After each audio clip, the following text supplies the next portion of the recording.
لیکن مجھے بتائیے کہ اگر ایک 17 سال کے شخص سے، یقیناً ہم اس وقت ایک جذباتی ہمارا رد عمل بھی آ رہا ہے، لیکن بہرحال ایک 17 سال کا لڑکا ہے، اس سے اگر in the heat of the moment ایسا کوئی اسالٹ ہوتا ہے، نمبر ون اس میں کئی اور مجھے ایسا لگتا ہے لوگوں کو مورود الزام ٹھہرانا چاہیے۔ آپ کے پاس اگر سیکیورٹی گارڈ ہے اور ایک چھوٹا بچہ ہے، اس کی ایکسس میں ہے، نمبر ون کوئی بھی گارڈ اگر آپ کے سامنے ہے اور گارڈ اتنا بے ضرر ہے کہ جی اس سے کوئی بھی اس کا ہتھیار چھین کر کسی پہ فائر کھول سکتا ہے، تو پھر یہ سیکیورٹی گارڈ کیسا ہوا؟ تو کیا وہ سیکیورٹی جو بھی عملہ ہے اس کو بھی یہاں پہ ریپریمانڈ کیا جائے گا؟ پھر سب سے بڑی بات یہی پیرنٹس کا فالٹ بھی ہو سکتا ہے، کیونکہ یہ واقعہ کسی کے گھر پہ پیش آیا کہ یہ بچے ان مانیٹرڈ کیوں تھے، ان بچوں کے سامنے ہتھیار آلریڈی موجود تھے۔ اور پھر سب سے آخری بات کہ کیا اگر کسی 17 سال کے بچے نے جذبات میں ایسا کوئی قدم اٹھا لیا تو ہم بحیثیت ایک معاشرہ یا ہمارے قوانین اس کو سدھرنے کا موقع نہیں دیں گے؟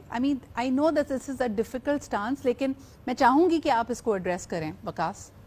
دیکھیں جی، ہماری جو انگلش جیورسپروڈنس ہے اور ہمارا پاکستان پینل کوڈ، اس کے اندر 9 جو ہے ٹائپس رکھی گئی ہیں پنشمنٹ کی، جہاں پہ ڈیتھ پنشمنٹ ہے، جہاں پہ سزائے موت ہے، وہاں پہ ریفارمیٹیو پنشمنٹ بھی ہے، ریفارمیشن کے لیے کسی شخص کی اصلاحی پہلو کو دیکھنے کے لیے، اور جیل میں بھی اس طرح کی چیزیں کی جاتی ہیں اسلامی اعتبار سے، اسلامک ویلیوز کو سامنے رکھتے کسی شخص کو سدھارنے کے لیے اس کی ٹیچنگ پریچنگ اور ٹریننگ کی جاتی ہے۔ یہ ساری چیزیں تو اننسیٹیڈ نیومیریٹڈ ہیں ہمارے قانون کے اندر، لیکن جو اسپیسیفکلی اس کیس کے اندر کیا گیا، دیکھیں اسی طرح آج جو 17 سال کا بچہ ہے، وہ 17 سال کا بچہ بس 10 سال پہلے یا 15 سال پہلے تو جسٹیفائڈ تھا، لیکن سوشل میڈیا کی اسیس کے بعد وہ بچہ 17 سال کا نہیں رہا، شاید اس کے اندر بھی جو اس کی مینٹیلٹی ہے وہ مور دین 20 ایئرز جو ایک نوجوان ہے اس سے بھی زیادہ وہ گروتھ کر چکی ہے۔ یہ ہمیں ذمہ داری سے بات کرنی پڑے گی نا، کیونکہ دیکھیں ایٹ دا سیم ٹائم قانون تو اس کی بایولوجیکل ایج ہی دیکھے گا نا، ہمارے پاس کروڑوں ایسے کیسز موجود ہیں، اس کی biological case is more important. لیکن سدرا اس کے اندر سیکشن 302 ہی اپلائی کیا جائے گا، جس کی سزائے موت ہے، اور ان کی ایک اوپن اینڈ شٹ کیس ہے، انویسٹیگیشن اس کے اندر مکمل ہو چکی ہے۔ مجھے یہ بتائیں،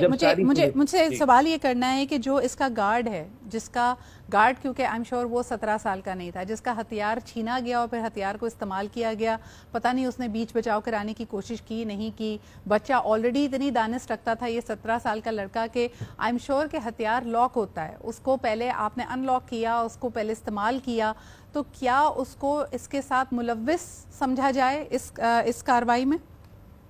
دیکھیں اگر تو اس نے اس کو اسسٹ کیا، پارٹیسپیٹ کیا، فیسیلیٹیٹ کیا، تو وہ بیٹمنٹ کے زمرے میں اس کو لیا جا سکتا ہے، سیکشن 109 ہے پاکستان پینل کوڈ کا، لیکن مجھے نہیں لگتا یہ ساری جو افرینس ہوئی اس کے بعد یہ فروغ کیا جائے، معاملات کو دیکھا جائے تو گارڈ کا کہیں پہ قصور ہے، اس کو سیکیور کرنے کے لیے، اس کو سیو کرنے کے لیے سیکیورٹی گارڈز اس کے ساتھ، یہ ہمارے یہاں کلچر ویسے پایا جاتا ہے وڈیروں کے اندر، اسپیشلی جو ہماری لیڈ کلاس ہے یا بیوروکریسی ہے، تو اگر گارڈ اس کی سیفٹی اور سیکیورٹی کے لیے تعینات کیا گیا تھا اور اس کا ایٹ دی سپر آف